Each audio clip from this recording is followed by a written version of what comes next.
to this episode of Sound Off Extra here on the official YouTube channel for the Solomonster Sounds Off Wrestling Podcast, which you can listen to each and every Sunday on the Solomonster.com, Stitcher Radio, TuneIn Radio, and iTunes.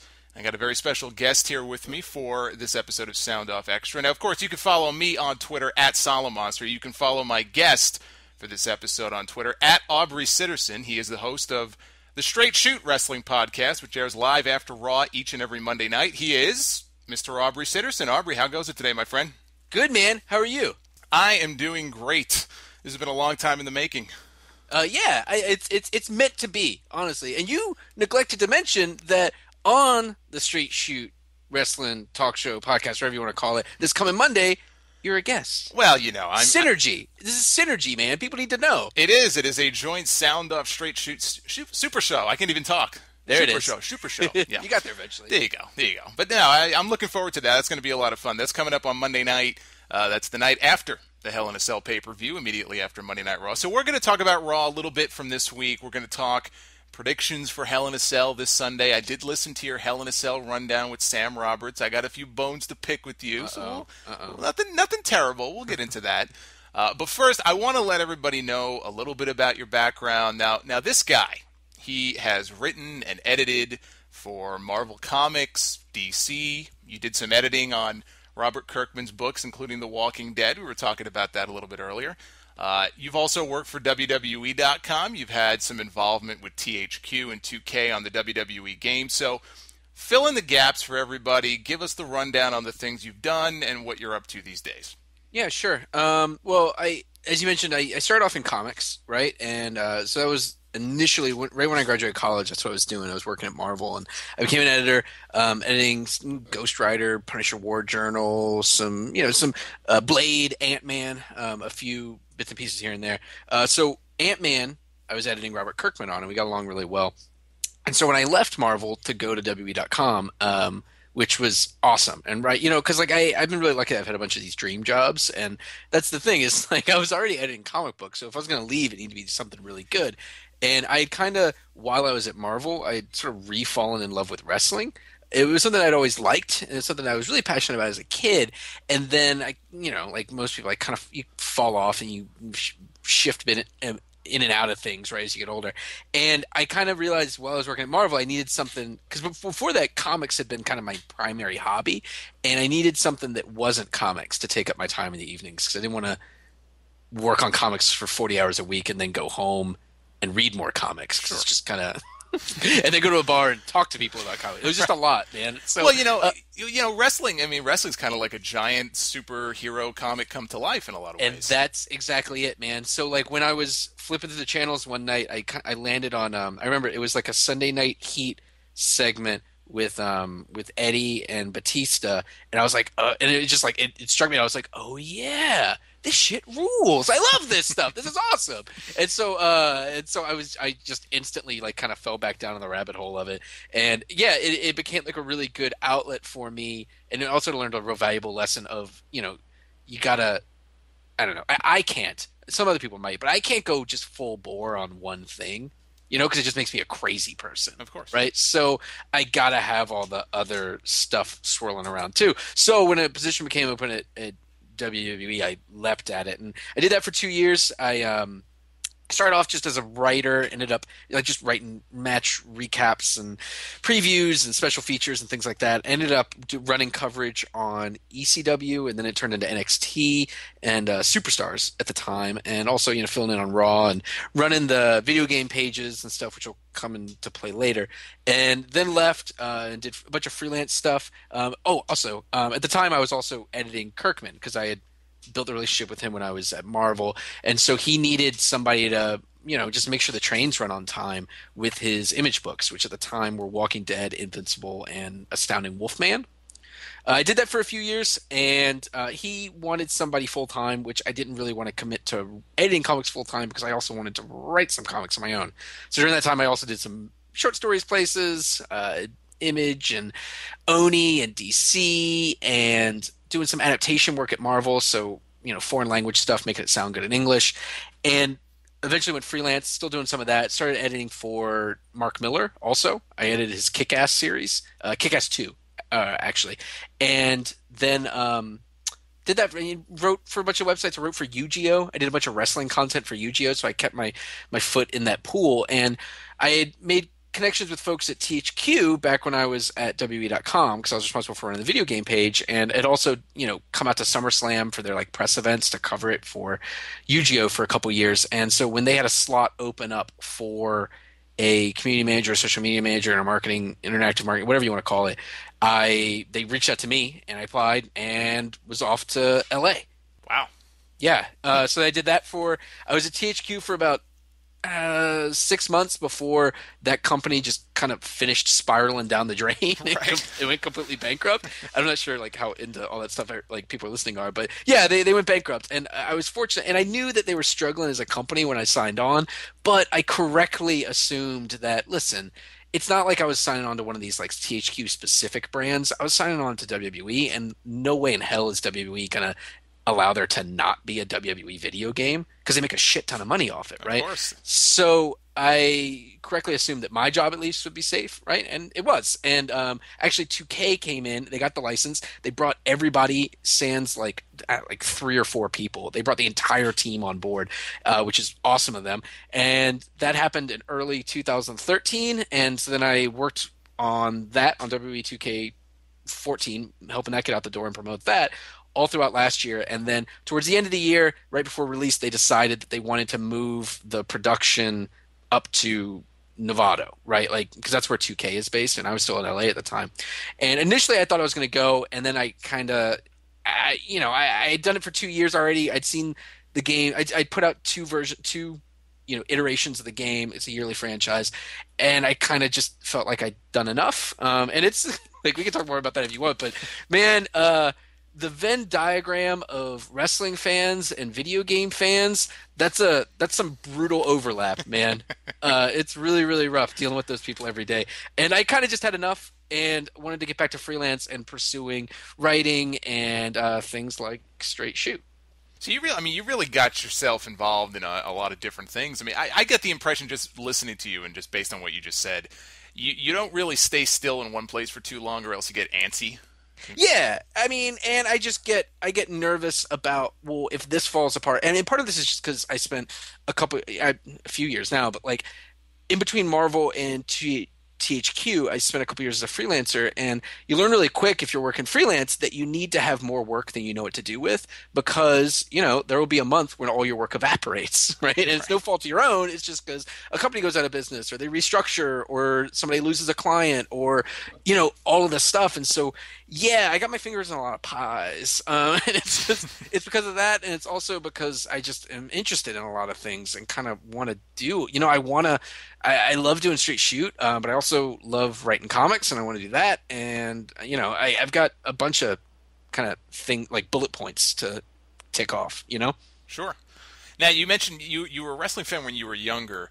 I mean, how far back does that go? Like, around what year did you first get into wrestling when you were a kid? Like, how far back do you remember? Yeah, like the earliest I remember sitting down and watching wrestling was probably going to be like 89 or 90.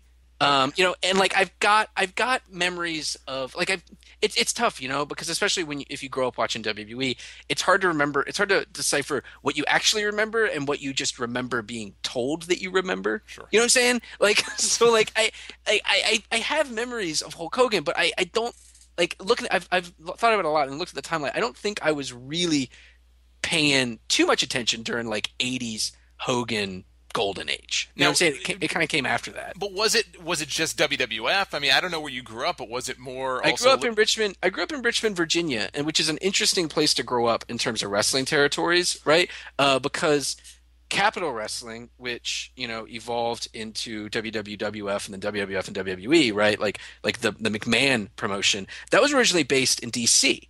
Right, but then you had like the Crockett Southeastern Territory that also stretched up into Virginia. So it's kind of a weird thing. Like whereas like a lot of, especially in the South, areas have their born and bred wrestling promotion. Virginia wrestling has always just kind of been whoever was the top promoter in that area at the time, right? Right. So it wasn't really like an allegiance to one. No. Party or the yeah. other. I mean, so I grew up like as a younger kid. It was mostly WWF. But then as I got older in high school and all, like it was, I mean, the stuff that was popular at that time, at least in my high school in Richmond, Virginia, it was all WCW, and part of that is just because NWO and DDP, and also I think it has to do with the fact that it was a southern, it's the southern promotion, and we were in the South, and there are regional differences. Can I tell you something really that I love just bringing up? I don't have any this isn't about me. This is just a fascinating thing I love thinking about, and I don't know, maybe you know what it means, but so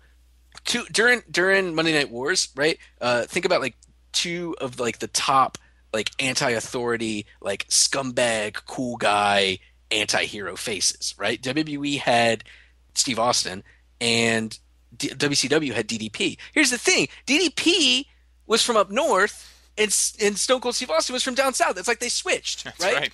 What does that mean? What can we take from that? I don't think we could take anything from that except that you're making me think back to a time that, quite frankly, I miss. That's interesting, though, right? Like I've spent way too much time trying to figure out like what the takeaway from that is. Well, I have no idea. What's funny about that, though, I didn't really look at it like that until you just brought it up. But then you look at like WCW at that time, and who was the one real major star? Now, true, DDP is on that list. He came into his own, and DDP was over like Rover, like very few other people were. But you think of Goldberg. Now, Goldberg was a Southern guy, right? He was Falcons. Exactly, from Atlanta. So in that respect, I think the stars were aligned where they probably should have been. But here's the thing, but Jewish. So kind of default Northeastern, I feel, also. Yeah, I guess so. But then again, I look at Raven and I think to myself, God, this guy was Jewish too, and you just don't put two and two together when you look at him. So it's interesting, man. It's funny. And like it's funny how pervasive a lot of those I think people kind of gloss over like the core differences between WWE and or WWF at the time and WCW. Like they like people want to say, oh no, it kind of evolved past like kind of these regional differences, but it really hadn't really, like in the way and like the biggest proof positive that is NWO, right? Because the Southeastern Territory had always been a heel territory. That's just kind of how they structured their stories and their angles and things like that. So of course the big thing that's going to make WCW a ton of money in the 90s is going to be a cool heel faction, just like the thing that made them a bunch of money in the 80s was cool heel Sting, Flair. That's right. But the only problem with WCW at that point in the late 90s is they took the cool heel thing, and you can argue that was they screwed it up, but it ultimately was part of what led to their downfall. But that's a whole other. We could do a whole other hour on that. But that's a good segue into. I wanted to give you a plug for this as well, because I know you do another version of your podcast called Straight Shoot Retro with your co-host Jeff Schiller. Now, just explain to people what Straight Shoot Retro is, how often you guys do it.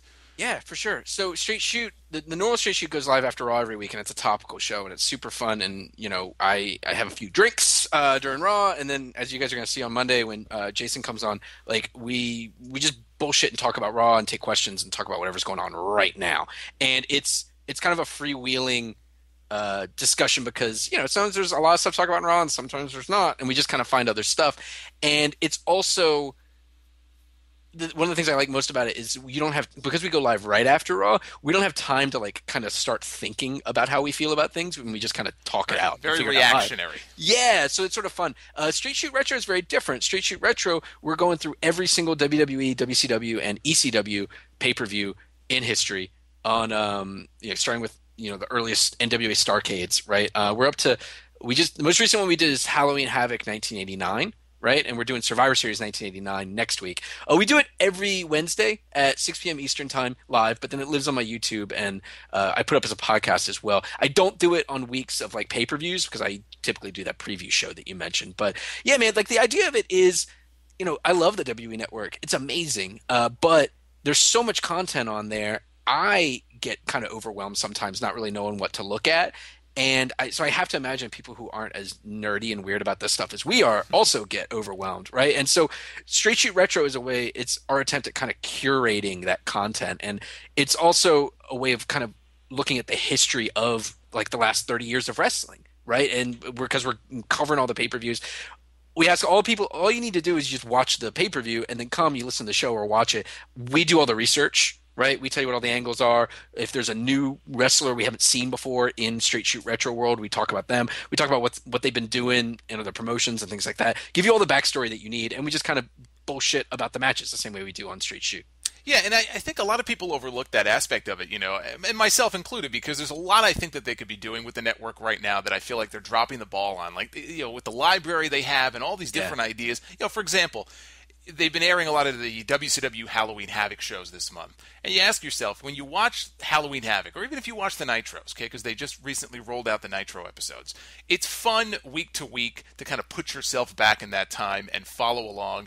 And when you see the advertisements for WCW Saturday Night, and you can't go on the network and watch WCW Saturday Night, you ask yourself the question, why not put those episodes at 6:05 every Saturday on the network? You know what I mean? Yeah, for sure. And the other thing beyond that too is, I'm fine. I've heard from people, and I didn't intend for this, right? My initial intent with Straight Shoot Retro was, listen, do your homework, right? Go watch Survivor Series 1989 so you're ready to listen to us talk about it, right? That's right.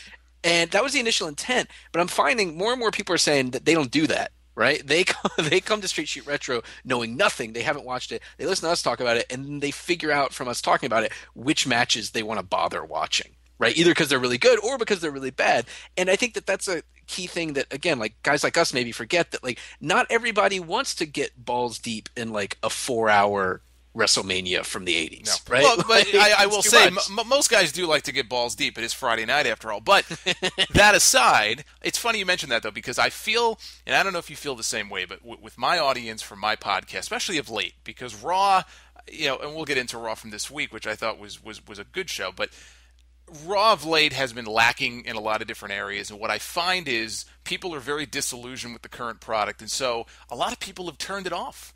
But that doesn't mean that they don't keep up with what's going on. So they'll listen to my show, for example, having not seen anything that happened on Raw that week. But part of the reason they listen to the show is they want to know, okay, he's going to help me separate the good stuff from the bad stuff. And so that way I can go back and just cherry pick the things I want to watch.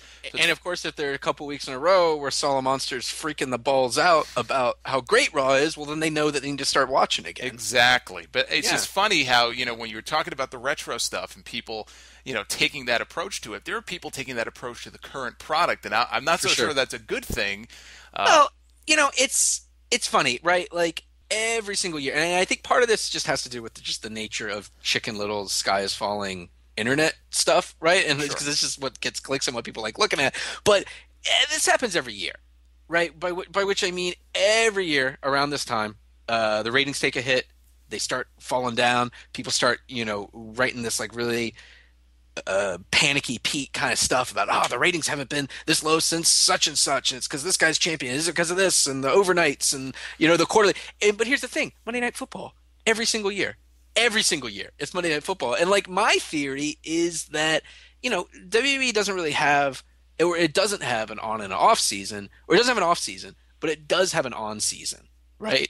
And like the on season starts kind of towards the end of the year and goes to just after WrestleMania. Then the rest of the year, it's typically kind of humdrum. Right. Like this isn't unusual. And I'm not saying it's a good thing, right? Like I'm not saying that we should be like, oh, it's okay, it's supposed to suck right now. But I am saying that it's not the catastrophic thing that every single year people make it out to be. No, I mean, it's not catastrophic. And again, you go back 1 year, like you just mentioned. If you remember what was happening a year ago, we had that back and forth between Randy Orton and Daniel Bryan.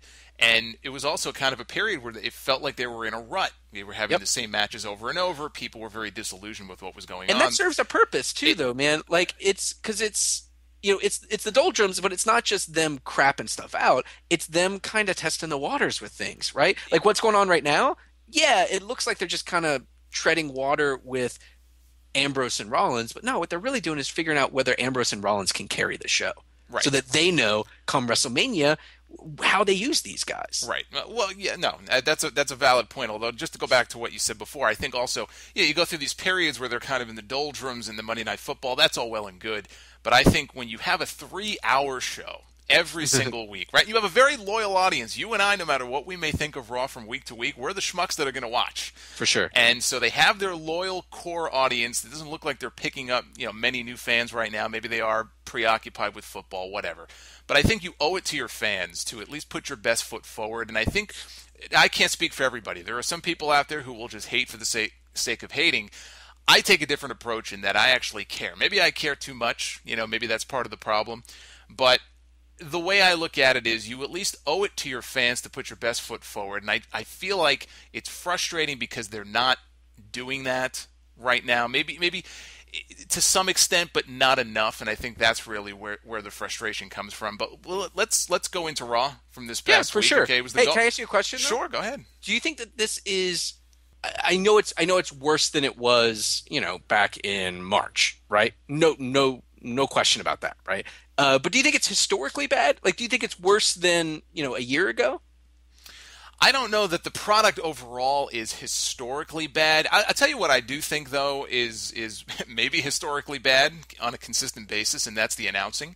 And I have had a lot of people complain to me about the announcing, and I'm the first person to always say, look, when it comes to somebody like Michael Cole, he does a very good job for what he is asked to do because he has to wear a lot of hats. It's not an easy thing to sit there for 3 hours and how many hashtags and app plugs and network plugs. Yeah. Okay, and I'm sure he's got a madman in his ear, okay, the little man in there telling him what to do and yelling at him. But that being said, what we're seeing, I think, more often now is we have a 3-man announce booth on this show. I think they have Which that I just generally don't like, period, no matter who's on it. I agree with you, although I have to say when they first started this arrangement, I don't even know how long it's been at this point, I actually thought, hey, these guys are pretty good together. I could get into this. I actually thought they were pretty good when they started out, and somewhere along the way, and I'm not sure what happened, I'm not sure why it happened, it seems like it went from whatever it was they were doing to a case where very little attention is paid segment to segment to what's going on. It almost seems sometimes like they're trying to amuse themselves, make themselves laugh.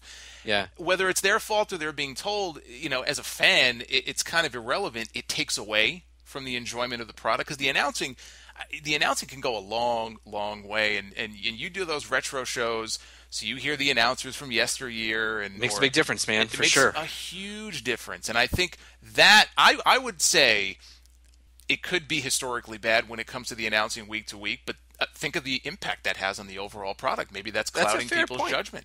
That's a fair point, man. I think you're on the money. Like, for instance, if you're talking about that Dolph Ziggler Cesaro match should have been a way bigger deal than it actually was. Absolutely. Just by virtue of having the announcers talk, the announce team talk about it. You know what I'm saying? Sure. Like talking about Raw this week. So yeah, no, I definitely think that's the thing, and I agree with you. It's tough. Like I try not to heap too much blame on the feet of the actual guys behind the commentary because, as you kind of alluded to, nothing those guys say on the mic is anything except for what the folks on the other end of that headset want them to say.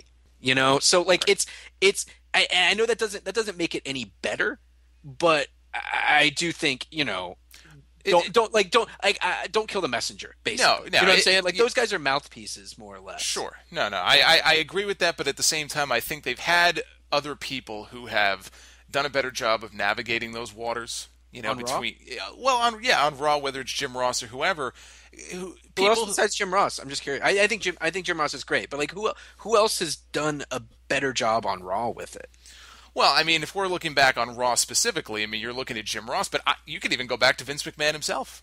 Okay. When Vince McMahon was doing commentary. That's a very, very different style of commentary. It is. It's a very different style, and also he's the owner, so he knows exactly what he wants to say. Exactly. He doesn't have, he's not... Vince is a great announcer. You know what? I don't think Vince gets enough credit. I think he's very underrated as an announcer. I really do. And I think he's one of the all-time greats. I think he's really, really good. People are always really... Like, for that... If you're talking about for that like golden era of WWE play-by-play announcers, Vince is my favorite, hands down. I like him so much better than Monsoon. Yeah, I have a soft spot for Monsoon, but I'm not going to sit here and tell you that Monsoon was the best play-by-play guy because he was a mess. He was an absolute. He was definitely a mess. And you know what I noticed? And then we'll move on. But I think it's funny when I watch a lot of that old footage and. I don't know what it is, but I've heard him do commentary on like women's matches, for example, and more than one occasion he would crap all over the women, and I can never figure out why it was. I mean, there was a match on Raw in like '94 with like Alundra Blaze, and maybe it was Bull Nakano or somebody like that. Ooh. And I mean, the things that he was saying about this poor woman, how like ugly she was, and I'm like, Wait, boy, Monsoon? Yeah, and I couldn't believe it, but. So he could be hit or miss, but I think what people are nostalgic for, and I'm one of these people because they're my favorite announce duo of all time is the combination of Monsoon and Heenan, that chemistry they had back in the day. For sure. Yeah, absolutely. And Monsoon and Ventura are pretty on point, too. Absolutely. And look, I mean, if we were going to sit here and make a list of favorite announced tandems, we were talking about Vince. Vince and Jesse on the old Saturday Night's Main Event shows, they'd be right below Heenan and Monsoon in my book. Yeah, for sure. Absolutely. So Raw this past week, it was the go-home show. We have Hell in a Cell on Sunday. I listened to the show you did on Monday night. I was very happy to hear that you feel the same way I did about the Dean Ambrose stuff with the doll. Oh, you don't like that? I've been catching a lot of flack from people. Because oh my God! A lot of people. I mean, and they've less flack this week, but I've been bitching about his comedy stuff since it was the T-shirt giveaway, and then all the. I didn't mind that. Were you at the Brooklyn show? I was. So did you like him coming out with a hot dog cart? I hated it. I didn't hate it. And actually, I thought the comedy stuff... I bet live it was way different. It was different. For example, and maybe you have to be a New Yorker to appreciate the comedy in it, but him saying, well, I'm going to hop on the 7 train and go to Coney Island, or the Q train and go to Coney Island, and then they show him going down into the subway, even though it was a completely different train station, but that's a different story. I actually thought that worked. But I'm talking specifically the doll segment on Monday night. We can both agree on that. That's my God. Bad news. And you know what worries me about that sort of thing? I mean, not necessarily this one segment, because it'll be forgotten about in 2 weeks, I hope. One segment is not going to kill the guy, but if that's a sign of the kind of comedy that they have in store for him going forward, and again, he's a new guy on the ascent, so it's not like he's going to make waves. He's going to do what he's told. It worries me because I think the more you do stuff like that, the less cool people look at him. Yeah. I think that's a huge problem. I agree. It's hard to be cool when you're – I mean, I think it's hard to be cool when you're squirting mustard and ketchup at people, right? Well, yeah. I think it's hard to be cool. I think the visual of him coming out with the cart was acceptable until – and again, I was in the audience, so I didn't realize he actually had a holster with mustard and ketchup. I thought he just kind of grabbed them, but apparently he had a mustard and ketchup holster. Yeah, that's a little hokey. It's really goofy, and the thing I always tell people is it's because people say, oh, this is part of his character. He's unhinged. He's lunatic, and for some reason the argument in people's heads seems to always be, oh, well, it's PG. So what else are they going to do? I was like, and my answer is always, I don't know. How about just not do it? Because if you just take away all the goofy stuff. He's still a lunatic, fringe, unhinged, unstable maniac, but he's a cool, violent one instead of the goofy prop comic one. Yeah, and again, the PG, there is some validity to the PG argument because they're a little gun shy about doing things they would do in the past. But if we're looking at, but you don't need to. I mean, you don't need to have him get bloody or anything. No. And actually, just excise these problematic parts. For instance, once Seth Rollins came out on Monday night, and then definitely once Mick Foley came out, I thought that segment was on fire. It was amazing. Yeah. Starting from when Seth Rollins came out. So, if they had just gotten rid of the mannequin stuff, that segment would have been perfect. That's it. They don't even need to replace it. I'm not saying they need to replace it with anything. Just get rid of it. That's what I'm talking about. I almost feel like they overthink this sometimes, and less is more. So had he come out all pissed off, and Seth came out, and they kind of cut right to the chase, and then Foley came out, I think it would have been a much more memorable segment, but it's almost like they can't help themselves because they have this army of writers, and that's their job. Their job is to come up with these quote-unquote creative ideas, and sometimes they just outthink themselves, and we end up with stuff like what we saw with the doll, which just died a death in front of that crowd. But again, I think that was a mess. Yeah, the crowd didn't like that. It was a mess, and they just weren't reacting to it. And there's just as regards the broader comedy, the question of whether guys like Dean Ambrose should have comedy or not. I recognize that we're not the audience for that shit. You know what I'm saying? Sure.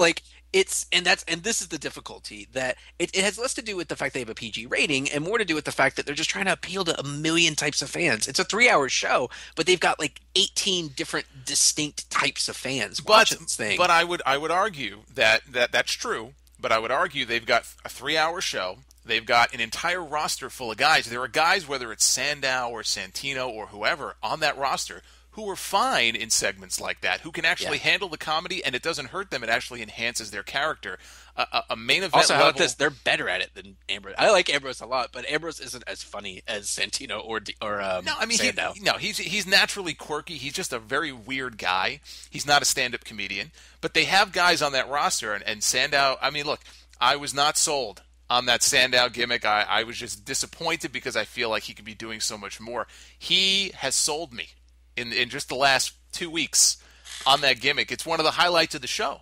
And I made the comment, you're in trouble when your stunt double is more over than you are. And that's well, I think that this is. I mean, I think to talk about Sandow. I mean, I think that this has been the point, man. Like, this has been the point all along. Like, it's a really interesting thing that WWE has been doing in the last few years, right? Like, it used to be that WWE, generally speaking, and I'm talking in generalities, right? Like, they would bring guys in, new folks, and shove them into a face role and just kind of see if they get over. And if they get over, great, you're a star, kid. You've got what it takes. And if they don't, well, fuck you and kick you out the door. Now they take a much more clever approach, which I think is much more suited to the way that wrestling fandom works now. They bring guys in and as heels, and whatever type of heel they are, and more often than not, right, like they start getting their real pushes as heels, and then they start whatever the regular wrestling story is, that's going on. And then they start this meta story of them being held down, right? They did it with Daniel Bryan, right? Like, and that's what got that guy super over, right? Like, after WrestleMania, everybody doing the yes and everything. And then they're able to turn that guy into a real star. And I think that's exactly what they're doing with Damien Sandow. That's what they've been doing with him. Like, before they could really turn him face and get everybody behind him, they really needed people beyond just like weirdos on the internet like us to like that guy, and that's what they have now. Yeah, but I mean, and that's true. But I hesitate to give them too much credit, just because if you look at the evolution of the character, going back to when he cashed in Money in the Bank on John Cena, I remember the match they had on Raw. It was a really good match, and he didn't have to win. I mean, there were people who wrote into me very upset. Oh, Cena buried another guy, and if I remember, I mean, my attitude about it was, look, he went out there, he had a great performance. That could be the sort of thing that kind of launches him and really solidifies him as some legitimate contender in some way, shape, or form. What happened after that was he vanished. He vanished from television for weeks and weeks and weeks, and then he resurfaced one day wearing a jersey pretending to be Kareem Abdul-Jabbar, and then every single week he was just portraying a different comedy character. I don't think it was part of any great long-term plan. I really do think they just didn't know what to do with the guy, and they kind of lucked into this, and now they have this great thing. Now, I don't know how long this can go on for. It can't go on forever. But, again, I don't necessarily think it was part of I think that plan.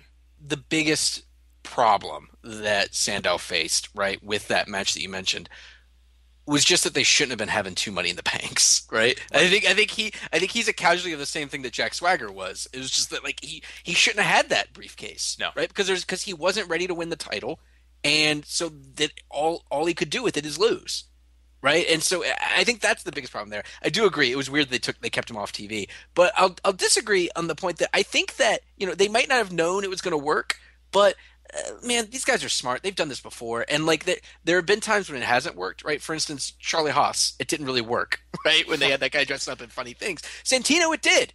It did work, right? Having that guy dress up in ridiculous outfits. And, I think that somebody along the way probably thought, well, maybe Sandow can pull this off. And to his credit, he did, Yeah, I mean, maybe, but, a blind squirrel finds a nut every now and then. I mean, sure. I mean, but what's the alternative? Do you think that they were just doing it to fuck with him? No, I don't think they were doing it to fuck with him. I always got the impression that he was a Triple H guy because Triple H would always talk him up as one of those guys from, the early days of NXT down there, and look how far he's come and that sort of thing. But it's just we could I think run. This is part of the push, man. I think this is part of the push. Maybe it is, but I mean, we can run a laundry list of guys that, unlike Sandow, aren't on TV every week. They're just kind of there. They're floundering. I'm sure they're chomping at the bit for something just to get on TV and be used in some way. Sandow at least is getting TV time, and he's on the house shows. That's more than you can say for other guys in the back who have fallen through the cracks. I mean, there are guys like that. It's a real knife's edge, like razor's edge to walk, right? Because I know everybody thinks that what they really wanted coming out of that John Cena defeat of Sandow was for him to just start tearing a path through the Raw roster, just beating up everybody and just looking great, and as a heel or a face, whatever people want. Like, I know that's what people think they want, but when WWE gives that to us, a lot of times we don't like it. Like, it's like Roman Reigns is a perfect example. Everybody was in love with Roman Reigns until they started pushing him. Well, I mean, look, I'm not one of those people. I think Roman Reigns is fine, and I always push back on people who say, well, he's being shoved down our throats. Oh, yeah, I'm not accusing you, but for a fact, if they had just started pushing Sandow really hard right after that, without giving him this kind of buildup where it becomes like an organic thing where people get behind him, people would have seen it as false. Well, and they would have disliked it. People did already kind of get behind. I mean, this came after the Rhodes Scholar stuff, which I think they broke that team up way too quickly. I like the act. I agree. But, Sandow had already gotten himself over doing the Rhodes Scholars Act and the cartwheels and everything else. And then it was almost like they stripped him of all the stuff that kind of made him unique. He used to come to the ring in the robe. And so they stripped that away from him. So I would argue that he was already over or getting over, at least. Do you think he was as over then as he is now? I think he's so much more over now. No, I think doing this, he's more over now doing this. Just because he's, like I said, he's great at it. He's a revelation at it in a lot of ways. He's a better Miz than Miz. He's great. He is, and that's not a hard thing to do. Anyway, let's. I want to shift this over to another controversial topic, which is John Cena versus Randy Orton. And we'll talk more about this. We'll run through some quick Hell in a Cell predictions later on. But they had 1 week to really build this match. This match was put together kind of at the last minute. Now, you are admittedly a big-time Randy Orton fan. I know you're a fan of John Cena. There's a lot of people out there who aren't, obviously. I think the one thing you and I agree on, though, and correct me if I'm wrong, but we kind of roll our eyes when WWE tries to portray this as some all-time great legendary feud when it really isn't. And that's one of the bones of contention I had with what Sam said when you guys did the Hell in a Cell show. Now, you asked him, do you really buy into this as like a storied rivalry? And he said he does, and he laid out his argument for why. And I know you said you feel as if it's forced. It feels like a poor excuse for CM Punk when they try to portray Orton as Cena's greatest rival. Yeah, I mean, I think they serve very, very different roles, and we could talk more about that. But yeah, I mean, it suffers by comparison to me, because I remember when I think that the moment I kind of realized it and kind of clicked for me, like, was that number one contenders match that Cena and CM Punk had, and it took like 3 segments on Raw 1 week. Do you remember that? Oh, it was in February of last year. That was with the pile driver. It's my favorite match of theirs of all time. And I was watching that and I realized, you know what?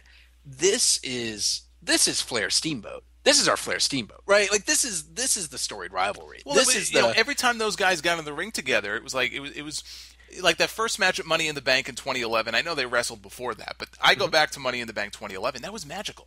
I mean, that match was one of the best matches in the company in the last decade. But I wouldn't go that far. I think that match was a sloppy mess. Well, I think that match was a sloppy mess. But the story going into it, and that's what sold me on it. It's like those two guys. They are in the same way that you have. The reason I reference Flair Steamboat, right, is because Flair is the obnoxious, ostentatious, cocky, arrogant party boy, and Ricky Steamboat is the humble, hardworking family man, right? They're polar opposites, so of course they clash, and it's just this tremendous story. I think it's better than Flair Dusty, right? And I think that similarly, you have Cena, he's the corporate choice. He's the guy who if you're building a superstar, like, you want all of these things. He's the guy. He has the bodybuilder physique, but he can move. He's the chiseled jaw. Kids love him. Women love him. All that stuff. CM Punk isn't that. CM Punk is something totally different from that, and that's what I love about it. So then when you say, oh, it's Randy Orton and John Cena, like, really the only difference between Randy Orton and John Cena is John Cena's inherently likable, Randy Orton's inherently hateable, and Randy Orton has a bunch of tattoos, right? Like, they're kind of the same guy. Yeah, I mean, in a lot of ways they are. I mean, look, I also said this. I mean, I said this on the Sound Off. I think the dirty little secret about Cena and Orton through all of their matches, and they've had some really good ones. People tend to crap on that Iron Man match they had back in 2009. I really like that. Oh, I like that. I like the I Quit match. Breaking Point. That was a great match as well. The visual of Cena handcuffed to the post and all those Singapore cane shots, like, that was great. But when you really look at their body of work, it's not as though they've had some magical chemistry together. They don't. They really don't. John Cena had it with CM Punk. He may have also had it to an extent with Edge. Orton had it with Christian. With Edge, yeah. Oh, yeah. Orton had it with Christian in 2011. That was my favorite feud that whole year. But these two guys, they really don't have that. It's not as though the world is clamoring. I don't know how much of it's their fault either. I mean, in that, like, I mean, some of the stuff is just magical and it clicks, right? Like Sure. CM Punk and Cena, right? That just works. But Sure. Orton, Christian, they had to build that, right? And I think part of the problem with Cena Orton is all of their matches and all their feuds end up being something like this, where it's just, well, they're the top guys and the title's involved, and so of course they're going to fight each other. It's not like really a fallback. about it. It feels like it's a fallback not about plan. anything ever. You know what I'm saying? Like, Right. you don't really get the impression that these guys actually hate each other or have any reason to. They're like coworkers practically. Right. No, I mean, that's a fair point. And again, I don't get the impression that there are all of these people out there who are clamoring for another match, because I feel like it almost feels like a fallback plan. Like, okay, we found ourselves in this situation where we have Brock Lesnar, who's an absentee champion. We built up this thing with Ambrose and Rollins, so they're going to have a match. And we really don't have any other plans for Cena and Orton, so let's just put the two of them together. And I kind of hoped that Cena would have beat Ambrose in the pole match, because I liked the two matches that came out of that much better. Like, I feel like I've seen Rollins and Ambrose enough recently, Like, I would love to watch Rollins Cena, though. I think that would be bonkers. I would love to watch Ambrose and Orton together, because I think Orton is really tremendous at finding what an opponent is good at and kind of playing to that guy's strengths. And I think that's what Dean Ambrose needs right now. Yeah, and I think Rollins and Cena at some point will make a good feud or a great main event match, but Totally. I disagree in that everything has been building to this with Ambrose and Rollins. Like, in a lot of ways, it reminds me of a classic old school feud in that the Shield were together for 18 months. They were dominant. They were the Shield, I was a huge Shield mark. I mean, I'll admit it, because they and Daniel Bryan together are the glue that held Raw together for much of really all of 2013 into the beginning of this year. But you go back to the breakup, right? Judas hits the guys from behind with a chair, so Seth Rollins breaks away. That was in June. So from June to August, they really took their time to build to that Lumberjack match at SummerSlam, which I thought was great. As far as Lumberjacks go, it was probably the best Lumberjack match I've ever seen. Me too. And that's not an easy thing to do with a stipulation like that.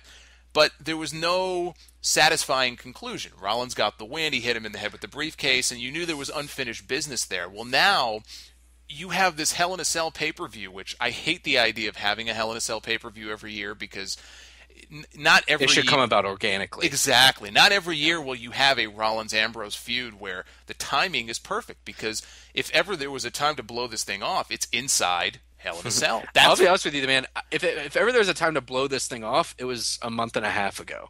I'm kind of like. Here's the thing: I think both matches are gonna be the tits. I think they're gonna be fucking great on Sunday. But I'm also kind of it's not that I'm super stoked about the Ambrose Rollins feud at this point either. I feel like things have kind of rolled on. It doesn't like he and part of it is just the comedy stuff that we've talked about too. Is that I don't think that he came back and brought the fire to reignite this thing that it really needed. It doesn't feel as hot as it was 3 months ago, and I don't know. Like I like the idea of it's this big thing that grew out of this organic thing of the group breaking up and they're really heated at each other. But that feels like it was like 4 years ago at this point.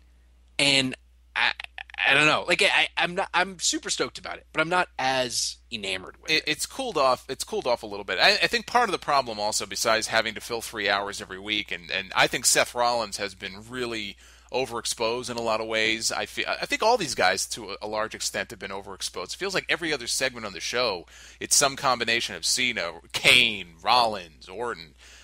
But you put that aside, I think part of the issue also is, with a guy like Ambrose, he came back. It's this blood feud. He talks about how he just can't wait to get at Seth Rollins. He's going to take his nose and put it where his ear is and all this other kind of stuff. But yet we saw them in the ring before the pay-per-view on Raw, and they're just wrestling a wrestling match. It's not like Ambrose is attacking him and he's like in a vicious fit of rage. He's going after this guy. It's almost like they've touched each other too much. Yeah, right? Well, that's part of the problem too. Absolutely. Back in ECW days, like Heyman, one of the things that Heyman was good at a lot of things, obviously, but one of the things he was really good at was keeping those guys separated. Man, don't let them touch each other all the time. You build anticipation to it until they get to the pay-per-view. But there they were in the ring wrestling a wrestling match on Monday night, and it's like, why would you do that? But you made a very astute observation on your show Cool. they never referred to the Cena Orton match as a number one contenders match. Just that the winner right? Yeah, the winner would receive a title shot at an unspecified or a later date, I think. Now, you feel that was done intentionally? Yeah, absolutely. So I worked there, and when I started there at WWE.com, they gave me a binder full of women. No, that's an old joke. I'm the worst. Why did you leave then? That begs the question. I'm terrible. They gave me a binder full of all the right ways to say things. Right? You don't say feud, you say rivalry. You don't say stable, you say faction. Right? And this is something else interesting from Monday night. Right? The hashtag for the Ziggler-Cesaro match, it said Cesaro-Ziggler, which is interesting because the rules that I had when I was back there in 2008 to 2010 were when you're discussing a match, the face always goes first unless there's a championship involved, and then the champion goes first. And they disregarded both of those rules with that hashtag. There is a lot of thought that goes into the language that WWE uses, and some of it's become a parody, right? Like the no wrestling, it's sports entertainment type things. Right. But that's one of the many things that makes Vince McMahon so brilliant is his control of language and how he uses that to shape history and the product and how people perceive the product. And I'm not saying it's like a hint that maybe somebody else take the title and then they'll get the shot. I'm not saying it necessarily means anything, but I would be shocked because it was so conspicuous by its absence because they mentioned it like a few different times. And they always found a way to say exactly what it was without ever saying number one contender. I'm sure it was intentional, but it might have just been something as simple as, and I made this joke on the show, it might have just been Vince backstage being like, he doesn't like the sound of number one contender anymore. He thinks it sounds like it sounds too much like MMA, and we're not MMA. This isn't UFC. We don't have number one contenders. We're sports entertainment. Exactly. So it could have just been something as simple as that, but I absolutely do think it was intentional. Last point I want to touch on before we move on. It's something I've been ranting about a lot recently, and I want to get your take on this, and that's the treatment. What was the thing that you were going to give it to me about? Has that happened yet? No, it hasn't happened yet. It's actually good, cool. I won't spoil it. It's in the Hell in a Cell stuff when we get to it. Don't you worry. You just don't like my hair. I love your hair. It has nothing to do with your hair, believe me. The last point, and then we'll get into the Hell in a Cell stuff. Your take on the titles, the treatment of titles in WWE, and in particular the Intercontinental and the U.S. titles. Now, after watching Dolph Ziggler lose cleanly 4 straight times on TV before his win over Cesaro tonight, actually, on SmackDown, I made the remark, why not just have one great big bonfire to burn all the belts, and then we could sit around roasting marshmallows and sing Kumbaya? Because I watch this as, and maybe it's just me caring too much about things. Maybe it's an old school mentality. I don't know. But especially at a time when your WWE champion is, who knows, he's off hunting. Maybe he's, herding bison somewhere. Who knows? But he's gone. There is no world championship. I think he around. And Sable are riding a bison. Actually, he's probably riding Sable in a variety of ways, but that's for a different time. Anyway, with him gone and out of the picture, you would think if ever there was a time to put more of an emphasis on, for example, the Intercontinental title, and not just blatantly and completely disregard it, that now would be that time. But they don't seem to have that mentality, and I can't figure out why. Now, does it bother you as much as it bothers me? No, because I don't agree with you. Honestly, Ziggler lost, but I don't think that means anything, right? Guys lose, and it's not.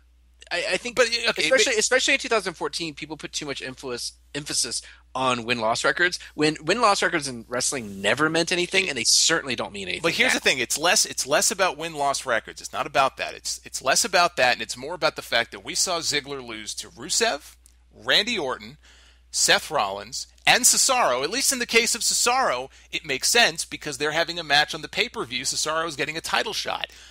This ties in with what you were saying earlier, right? But if you had Jim Ross on commentary, you know what he would have said? He would have said, "Well, Ziggler's a real talented young man with with a collegiate background from Kent State University, but he doesn't always bring his A game, except for when that title's on the line." Solved, right? But that wouldn't make me feel better. I mean, the point that I was trying to get at here is it's one thing if Ziggler is going to lose on TV. I mean, in a way, that's fine if they have a plan to follow up on that. Where's the title shot for Rusev? Where's the title shot for Orton? Orton doesn't give a crap about the Intercontinental title, nor should he. I do think that it's a weird thing when they have guys who are holding the title lose. I mean, so here's so many other. That's the point. There's so many other people on the roster. My disagreement. My disagreement is, man, I think they are making these titles mean something. Those Ziggler and Sheamus are guys who people like, and they've been sitting on these titles for a while, and they've been defending them. And then this Sunday, like you ask where this stuff leads. Well, it's leading to a 2 out of 3 falls match against Cesaro, which is going to be amazing. Well, I just said, with Cesaro, at least it makes sense because that was the feud. All I can do is watch the whole time, and when I saw him lose to Rusev, I kind of scratched my head and went, "Huh, okay." They should have found somebody else to feed to Rusev. Agreed. But that's my point. But I don't think it does. I don't think it does damage to the title. Oh, I disagree. I mean, because I don't know. I think I have a very different way of looking at the titles than a lot of people do. I don't think that the titles in and of themselves mean anything. I think they're meaningless. I think that the WWE title maybe means something, but not really. I think that the value of a title is in two things. I think it's in whatever story is being told with it right now, and however many people want to get their hands on it. Right, which is why I liked, and they've kind of moved away from this at this point. But I liked when Ziggler was feuding with The Miz, and The Miz wanted the title, and then Cesaro got involved, and he also wanted the title. And I was like, oh, this is cool because this is how stuff used to work in the '80s, right? Like you would have like 5 or 6 guys all gunning for that Intercontinental title, and I think that's important. But I don't think you can do lasting damage to titles because all you need for it to matter again is we started caring instantly during the Ziggler-Miz feud because it was a good feud. Look, I mean, they could change course anytime they wanted to. We could be sitting here 3 months from now, and they could be booking the Intercontinental Champion or the U.S. Champion like, they're a number 2 or 3 guy in the company and all as well. But that's my point. Right now, I feel like they're not doing that. And it has nothing to do with win-loss records, and it has nothing to do with great matches. Ziggler goes out there every week and has great matches, but at a time when there is no world title, and titles still do mean something to the fan. Look, in and of themselves, they're props. You're right. The key is in how they're booked. How important does it feel right now to be the Intercontinental Champion? To me, I don't want to say that it's at its lowest because I don't think that's true. I mean, we went through, 7 straight WrestleManias without the title even being on people's minds. But it's got to be way, way, way down at a low level right now because I don't get the impression that people think the Intercontinental title really means much at all, because when a guy wrestles the champion on television and beats the champion and pays no matter to the fact that, hey, I just beat the Intercontinental Champion, you know what? I won a title shot. Nope, it's a complete afterthought. I find that irritating. I almost find that disrespectful as a fan, because as a viewer, I want to care. I want to know, hey, that means something, and I feel like they're just completely disregarding that right now. You're right. Right, you're right in that they're not positioning the Intercontinental title right now to be this tremendous thing, right? But I think it's been a long time that was ever happening, right? Like that. Oh, it's been years. You have to go back decades, right? It's right. You have to go back decades for that to have been, for the Intercontinental title to have been treated with prestige, right? And I think that sometimes we get caught up as wrestling fans in wanting things to be like either how we remembered them or how we think we remembered them, and we kind of lose sight of the fact of how things have kind of evolved and changed around. Truthfully, I mean, to make the Intercontinental title matter, what you would need right now is for everybody who's gunning for the world title to be gunning for the Intercontinental title, and like maybe that's a valid suggestion. Hey, as a short-term path, that might make sense. Yeah, I mean, like maybe, but it's going to be a very different show. And like I think that WWE is shifting to a place where, so I think here's what's at work, right? Back in the 80s, when these titles still mattered, there was still an illusion of kayfabe with some of the certainly more of the fan base than there is now. Now there's barely any, right? Maybe with the youngest of kids. And so it was very easy to say, oh, well, this is the title for the world, and then this is the title for these continents, and this is the title for these continents, right? It worked. It made sense. Now, none of that means anything, right? Everybody knows that these things are just props or MacGuffins or whatever you want to call them. And so you're left with like the best way to use these things. Like, for instance, Seth Rollins and Dean Ambrose don't need a title in that feud. That feud is hot enough as it is. You could throw it in there, but it doesn't need it at all. The way these titles now, those secondary titles, and the WWE title is something separate. I'll talk about that in a second. The way those secondary titles are best used now is strictly as an excuse for guys to fight. And it's sad. I wish it wasn't the case, but it is, right? I mean, because the only reason that the WWE title, and in hindsight, I was very against it when they first unified those titles, because in general, I like the idea of there just being more things, more excuses for people to fight each other, right? So the more titles, the better in general. But I was initially against it, but I'm really into it now because the WWE title, by virtue of them protecting it better than the other titles over the years, and by virtue of it being the one title that signifies that you're the guy, right? There's still, because now, like I talked about the meta story earlier, right? Now there's this meta story of it's less about who wins the title and more who WWE thinks is the guy, right? And that's why even when Daniel Bryan had been selected to be the guy and had won the title before and was involved in the title picture and had all these great WrestleMania matches, you still had people saying, oh, but they hate him. They don't like him, right? And this is like the elaborate meta work they're doing on people, right? And that's how the WWE title has still managed to have some prestige and some value because it's got this secondary value attached to it that if you win the WWE title, well, then WWE really believes in you as a company in real life.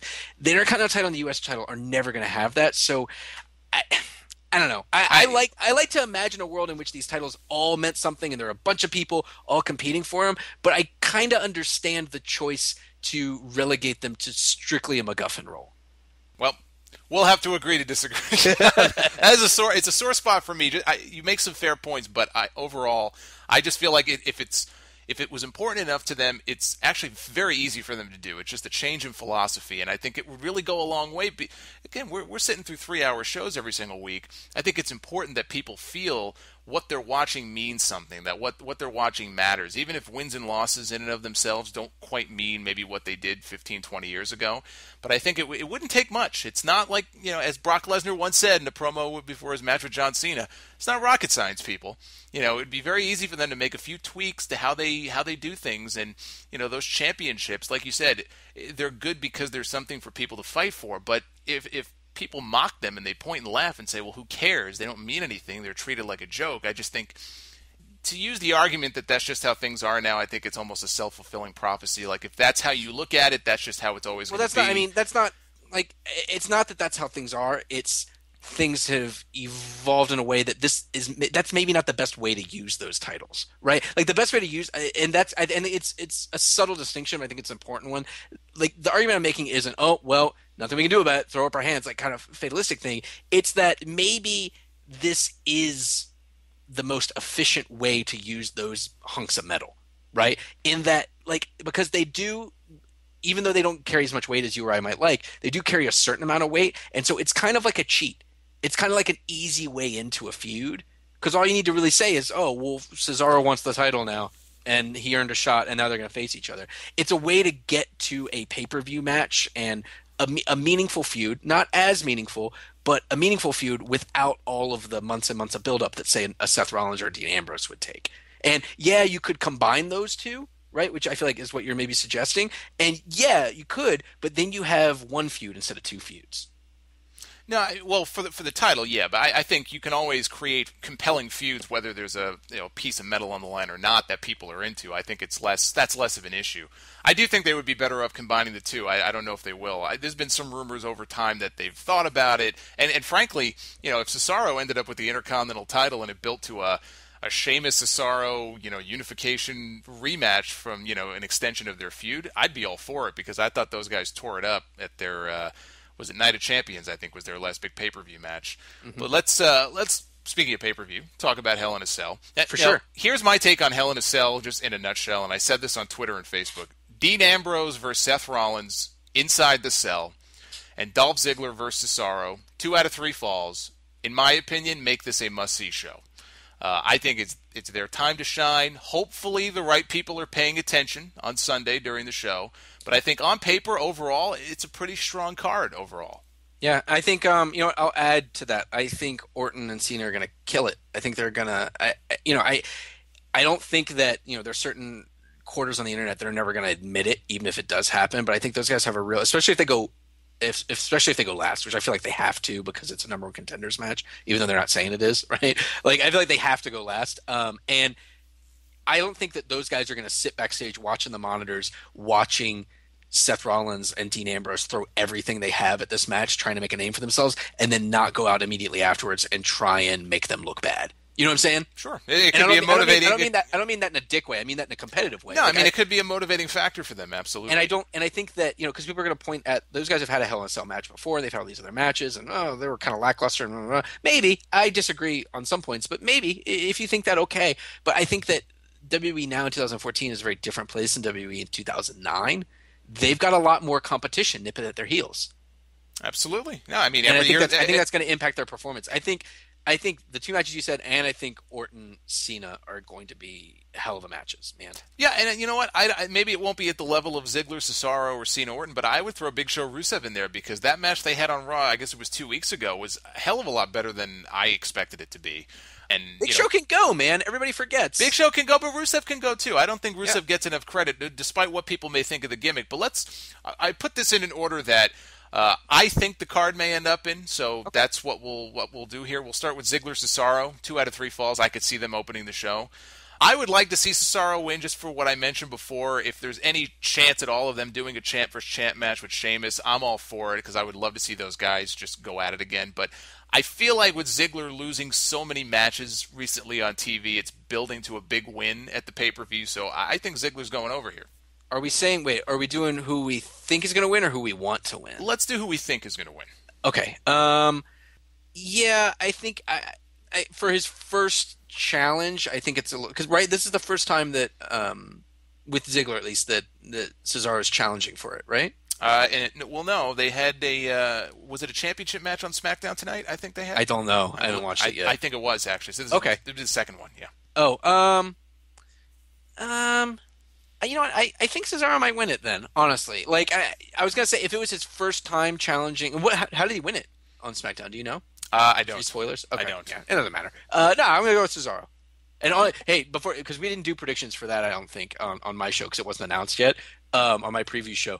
But because I know somebody's gonna like compare the two. These are gonna be the predictions are gonna be totally different because I have no idea what I think ever, and I change my mind. Well, it's like the old WWE mantra, right? Plans change. Well, yeah, it's also all made up. That's the other thing, right? People are like, "Oh, do you think that so?" I was like, "I don't know, man." Like, I'm not even sure they know at this point who's. Well, yeah, that's the thing. Matches. They don't. They absolutely don't. And like people always ask me, like, it's funny. Like people always phrase questions online too. They're like, "Oh, do you think that WWE you might see such and such challenge so and so?" And it was like, I don't know, man. It's fucking made up. Maybe like they could if they wanted to tomorrow, or they could never. It doesn't matter, right? Exactly. AJ Lee and Paige Divas title match. It feels like they've traded this belt back and forth so many times like a hot potato. Dude, that's something I talked about on my show this week. Paige has held the Divas Championship 3 times now. She's in her third reign. 22 years old. Yeah, I fucked that up. AJ has won it 3 times, but this Paige is challenging for it for her 3rd time. Yes. If she wins on Sunday, she's tied with AJ. That's bonkers. It's incredible. And you ask yourself, that young, where does she go? A few more years, where does she go from here? Is she going to start competing for the Intercontinental title? Maybe? I think Paige wins because they're doing nothing with AJ and they're doing a lot with Paige, right? They're doing a lot. And I speak in terms of character development. I think AJ's character's growing so much, and she's got the allegiance with Alicia now that it just seems like that's the direction they're going in. I'm going to go with AJ on this just because I feel like the title has gone back and forth between them so many times. At some point, there has to be some stability to it. So I think for that reason alone, I'm going to go with AJ in this match. Big Show and Rusev.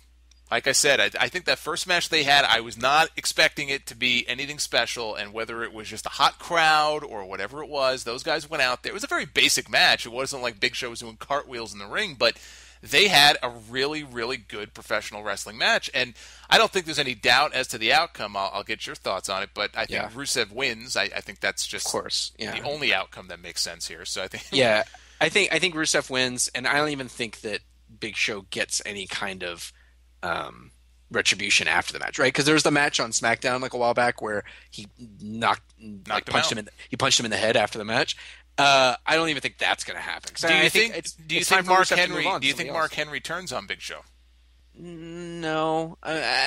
People have been mentioning that a lot, and I do think it's weird what they've been doing with Henry, right? Because like the stuff with Bo Dallas, I didn't really understand who to cheer during all that. But I don't think so. I think that muddies the waters too much. I mean, although I don't know. I just it wouldn't make any sense to me. Like, would Mark become a Russian sympathizer then? No. Like, I don't really get it. No, I don't think he would turn heel and that he would kind of hook up with Rusev and Lana. Actually, that I should rephrase that. I don't think that he would be a Russian sympathizer. I just feel he's been losing and losing, and even JBL on commentary, he did this a lot with Swagger when the feud with Rusev was over. Oh, what a loser he is! He let down 318 million Americans, and we see where Swagger is now. But I think that if a guy is about to turn, it almost doesn't matter how many times he loses or who he loses to, because they've got this grand plan for him. So it may not happen on Sunday, but I think there's definitely a good possibility. We have Gold and Stardust against the Usos, tag team title match. I think, here's my issue with this match. I think they're going to go out there and have a great match. I think the Usos can go out there with anybody and have a great match. They did it countless times with the Wyatts. I think we've seen some combination of these guys in the ring so many times. How many six-man tags have we seen? That's the problem. It's overexposed. It's absolutely overexposed. So I think that's the only thing working against them. But I think they'll have a really good match. I think the Dust Brothers probably hold on to the belts. I agree. I agree on all fronts there. I think that the Dust Brothers need to hold on because I don't think I can sit through another month of Usos Goldust matches. They're great. I'm just tired of them. Yeah, it has nothing to do. I felt the same way about Usos Wyatt family matches because they did the same exact thing with that. I mean, the real problem is just there aren't any tag teams. There are no other tag teams right now. That's a big problem, and it has nothing to do with the performers. Let's just put that out there. Yep. Like those guys, I love all those guys, and I think it's gonna be a great match. But yeah, really exhausted and hoping. I mean, here's the only thing that makes me think the Usos might win it. If the Wyatts come back and they're a tag team again, right? Which I know a lot of people are kind of assuming that something in this promise means they're going to break up, but I don't think that's necessarily true. If those guys come back and are a tag team again, you're not going to want to have heel Dust Brothers versus heel Wyatt family. No. You know what I'm saying? Like, so that's the only thing that makes me think maybe the Usos win it. But yeah, I think it's probably Dust Brothers. Sheamus and The Miz, U.S. title match. I know I can't be the only one looking more forward to Mizdow than anything in the actual match itself. On my Hell in a Show preview, Sam Roberts mentioned that he legitimately believes that Damien Sandow is going to walk out with the title. Which I don't know if that's true. I think that I wouldn't be surprised if this is, if not the actual break between Mizdow and Miz, at least the beginnings of it, so then they do it the following night. Like, it's interesting because, like, that's the more interesting story right now than the title, right? Oh, yeah. I think there's way more interest in Mizdow or the dynamic with Mizdow and Miz than anything involving Sheamus and Miz. I think it's a dead feud, and again, Sheamus I think is really good, but I have absolutely no excitement over a Sheamus-Miz feud, but I think you just look at the pre-show. I mean, they have, Damien Mizdow is hosting his first ever Mizdow TV segment with The Miz, so obviously they're going to do some kind of angle. They're setting something up, I think, for later in the show. Whether it happens on the pay-per-view or not, I don't know. Either way, I think Sheamus is holding on to the U.S. title. I think so, too. Yeah, even if the turn happens, I think Sheamus holds on to it, because I think that story is... I mean, and I think this is... Again, like, it touches on what we were talking about earlier, right? Like the Mizdow feud doesn't need a title. That's gonna be hot enough as it is, right? Like, so just leave the title on Sheamus, and he can just continue to be the proud Irish U.S. champion.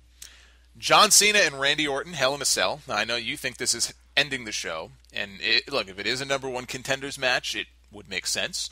I would prefer to see Rollins and Ambrose get the opportunity just because it's something different. I think they've earned it. I think they've at least earned the opportunity to go out there and prove to people that they can hang. And, to them it means something. Rollins did an interview with some newspaper, I think it was, or a website maybe, and they asked him about that. Does that sort of thing matter to you? Is it overblown by the fans? He said, no, it actually does matter to me a lot. He goes, it's my chance to go out there and just improve something. Prove something to people, and I hope they get that shot. So I think. Do you believe that? You don't think that's a work? No, I think he probably really means that. I think absolutely. Look, he's a competitive guy. Look, if you watched the what was it that I watched? It was something on the network. It was really good, but there were comments from Triple H and Terry Taylor about Seth Rollins back when he was in developmental. and how he was very frustrated because he thought that he belonged on the main roster even back then. He said, look, I'm better than almost every single person you got, and yet here I am, I'm down here. I'm working with guys that don't even deserve to be in the ring with me. And it got to the point where they were very close to cutting him until he had a coming to Jesus conversation with Triple H, and Triple H is like, look, you got to be patient here or you're gone. Dude, this is a work. That's a work. That plays it entirely to the whole authority. Like, parts of that may be true, but like any of those WWE documentaries, it's, you know. Look, you always take it with a grain of salt, true, but I take it with a block of salt. Well, yes, but I do believe there is at least some truth to that. But he's a competitive guy, whether it's part of worked comments. Look, Cesaro made comments in an interview saying people are tired of seeing John Cena versus Randy Orton for the 500th time. Now, do you think that he honestly believes that? Probably, but at the same time, if he wants to keep his job, I'm sure he knew what he was saying when he said it. So you always take it with a grain of salt. The point is, I'm going to go ahead and say that Cena Orton do not end the show. I think they go on. Probably you put another women's match between them, and you leave. Do they normally do that with Hell in a Cell? They'll lower it down and then they'll raise it back up again and they'll put it back down. Yeah, they've done that. I mean, I remember. I don't remember pay-per-view a few years ago where actually it opened with Undertaker and CM Punk for the World Heavyweight title. Oh right. So it was so weird when they used to do that. Oh yeah. Well, it wasn't even that long. It feels like it was ages ago. I know. It feels like a lifetime ago. That may have had to do with supposedly Undertaker didn't think he could go. He was hurt, but anyway. Cena Orton, Hell in a Cell, winner gets a title shot at a later date. What do you think? How do you think this goes? Who do you think walks out? I desperately want it to be Orton because I really want to see Orton Lesnar, just because I think that would be a really neat wrestling match. Sure. But I think it's got to be Cena. Like both, really, just from a storytelling perspective, right? The Cena Lesnar story, and this isn't. I'm not saying that I want more of it. I'm just saying that it isn't over. Right? Like, those guys never had sort of a closing capstone to their story together, and I think it needs it in order to kind of let things kind of cycle on. But yeah, I would much rather see Randy Orton versus Lesnar. So I wish Randy Orton would win, but I think John Cena's got to go over in this. Yeah, Orton versus Lesnar, it would be very interesting, especially in light of Orton's newfound popularity that he's enjoying right now. You never know how long that's going to last. And the two of them have never had a big-time one-on-one match, like a pay-per-view match. And Orton, it looks like he's on the verge of splitting from the Authority. I'd be okay with that match. I'm with you. It's something different. I think that's what fans are really just begging for, just something different. The only thing I wouldn't like about that is if he turned face. Because we know how that works. We know how that goes. Randy Orton, I feel like, is good in small doses as a face. Long term, it's DOA if Randy Orton goes face. He'd be better off straddling that line as you don't know what he is, or just staying as is and just let the fans dictate who they want to cheer for. Because he's going to get cheered in that match no matter what. I would think, but. Who do I think is going to win? I got to go with you. I think John Cena probably walks out with the win because we haven't seen the last in that feud. I think that's the match for the Royal Rumble. I'm not happy about that. Not that they shouldn't cap off their feud, because if you think back to Night of Champions, we had the DQ. There was some unfinished business there. I just think there were so many other things that they could have done with Lesnar, and who knows who's to blame for that. Supposedly Lesnar will work however many dates they want him to work as long as they pay him. Right. And I had hope that, okay, this guy is going to hold the championship until WrestleMania. Maybe he won't be on every single pay-per-view, but there should be one or two shows maybe between now and the Rumble. And this goes back to SummerSlam, that he'll work, and he did work Night of Champions. But you have other guys on the roster, whether it's a Shield guy and I pitched an idea for Cesaro, and this goes back to when Cesaro was a Heyman guy. I thought there was a story there. They could have built that up, and people would have bought into Cesaro as an opponent for Lesnar, let's say on a show like the Rumble, where, let's be honest, the title match, it doesn't really matter as much. A show like that, it's all about the 30-man Rumble, and it could have been something that helps elevate Cesaro, and it gives Lesnar a fresh challenge. They didn't do that. So I don't think Cesaro would have. I don't think he's ready now, and I don't think he would have been ready then. Oh, I think it could have absolutely worked. Absolutely. And I think people. I would love to see Lesnar versus Seth Rollins, especially after watching him take that curb stomp, which I think he took it like a champ. He took that like a champ. He jumped into it and it looked brutal. Like I think people don't understand Like people don't, and maybe they understand, but people don't talk enough about how, like, what a huge vote of confidence that is from Brock Lesnar. That he's like, oh yeah, fucking new guy who I've never worked with and is, brand new to this industry. I'm this top dog, hired gun coming in and get to dictate whatever I want. Go ahead, hit me with your finishing, and I'll make it look incredible in the process. That's a big deal. I would love to see those guys work a match together. Yeah, I would love, man. I would love to see the number one Lesnar match. I would want to see is Daniel Bryan. Oh, I did a whole article on JBL's old website, the Layfield Report, last year. I had hoped that maybe that was the direction they were going in for this year's Mania before the card really started to take shape, and they didn't do it. And I was hoping they would do it at SummerSlam, and maybe they were, but then Bryan got hurt. So I don't know what's going on with Bryan. It sounds, very... I don't think anybody really does outside of him and people who actually know. But it sounds like we're not going to see him probably for a while, unless it's all a big elaborate work and he pops up in 2 months. But absolutely, I agree with you. I think Bryan, and I don't buy into this nonsense about how, well, I can't buy into it because Lesnar's so much bigger than him. That's the classic story of David versus Goliath. And that's when Daniel Bryan is at his best. Absolutely, absolutely. I think that he would go in there and have the kind of match with Lesnar that Punk did with Lesnar at SummerSlam, which I thought was probably the match of the year last year.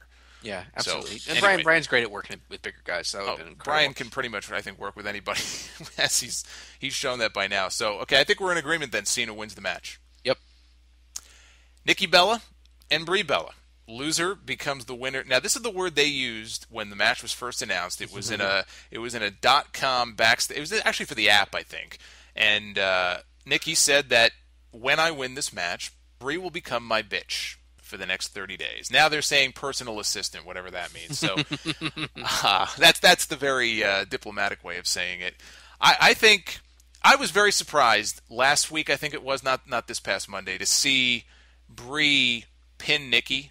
There was, I think, a Total Divas 6-person tag, and Brie pinned her in the middle of the ring. Now, I think on SmackDown tonight, Nikki pins Brie, so now they're kind of even Steven, but I just think it makes sense for Nikki Bella to be the one to go over here, and then you've got a month of whatever skits they have in mind. I mean, this is where that bone of contention, by the way, comes into play, that I wanted to bring up here, because I heard the show that you did with Sam, and you are a fan of the Bella storyline, are you not? Oh, I love it. Yeah. Now, I think it's kind of fallen off in recent weeks because they just haven't been given it the time or focus, and I don't know exactly why. Whoever's responsible for that, I wish I could give them a pay raise myself. But man, when Stephanie McMahon was involved, they were in the ring saying awful things to each other. No, I loved it. Oh, like I wish you died in the womb, that sort of thing. Yeah, I thought that was perfect. I thought that was like a perfect mean, awful thing for the mean, awful woman to say. Now, what is it exactly about the feud that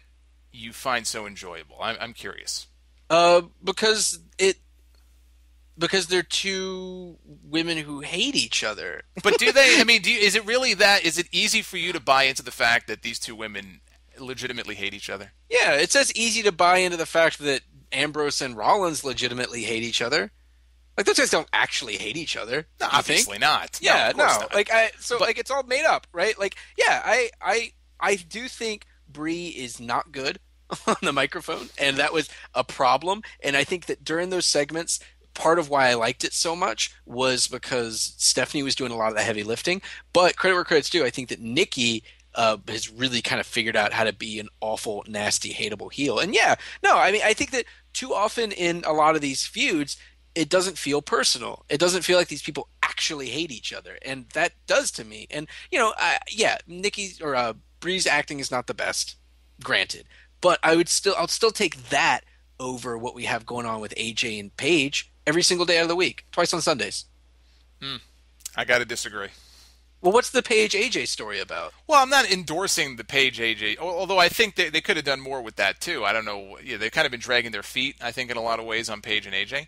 So I'm not endorsing that. I just think actually overall the women's division, what they're doing right now is just very dull and very dead. I'm more interested, frankly, week to week in what's going on with the women on NXT. I don't know how closely you're following that, but I watch every week. I was at the tapings that are going on right now. Were you? I mean, yeah. I just think it's outstanding, and the talent they got down there with Charlotte and Sasha, even Bayley. I think it's fantastic. Now the tapings that you were recently at, when did those tapings take place? Those were not the ones that happened last night. No. The one before. So like a month and a week before, like 5 weeks before, or whenever it was. Okay, so you bore witness. I don't want to spoil it, but I to, did. I did. and how was that? Dope. Really, really neat. Like everybody kind of knew, right? Like everybody on the internet kind of knew, and so we kind of knew. But it was awesome, and we got to see it build. It's interesting though about those tapings, though, right? Like because they're like 4.5 hours long, and that's a long time to do anything. But I go to PWG shows every 6 or 8 weeks whenever they have them out here, and those are typically about 4.5 hours long, and it's manageable. And so I went into this thinking it'd be fine, but something I didn't really take into account is that the PWG shows are paced like one big wrestling show.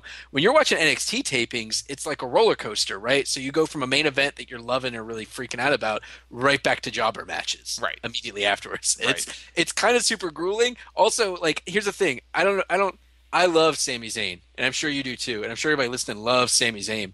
You don't love Sami Zayn enough to freak out and scream your brains out 5 times for him in one night.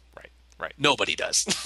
It's exhausting. But no, it was rad. It was really, really great being there and seeing it because, like you said, they've got a lot of great talent. And yeah, it's a fun place to see a show too, just because it feels kind of like an indie crowd. Yeah, I've been to a ton of different shows, Raws, WrestleManias. The one thing, it's kind of on my wrestling bucket list I still haven't done. I have a friend who lives down there in that area, and he keeps telling me to come down. I have not been to the NXT tapings, the NXT arena. I hear it's just a great atmosphere for a show, so I'm hoping one of these days I'll get down there. But that's something to look forward to. I guess in is it 2 weeks? I think November 6th is when. November 6th is the date. Yeah, can't wait.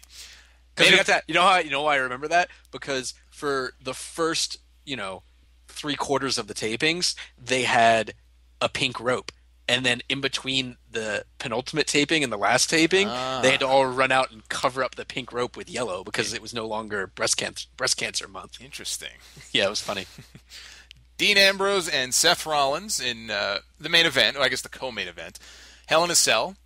I said it before. I mean, this match is the one that should steal the show. I think they have the most riding on this match. They're two of the guys that really have the most to prove. I think they're on a mission out there, and I think it's going to be a hell of a match. I don't know what they have planned, but I think in the end, Dean Ambrose gets the win, especially since Rollins beat him at SummerSlam. At some point, Ambrose has to get a win back, and I think now's the time to do it. If this is the big blow-off, then the babyface should get the win, so I'm going with Ambrose.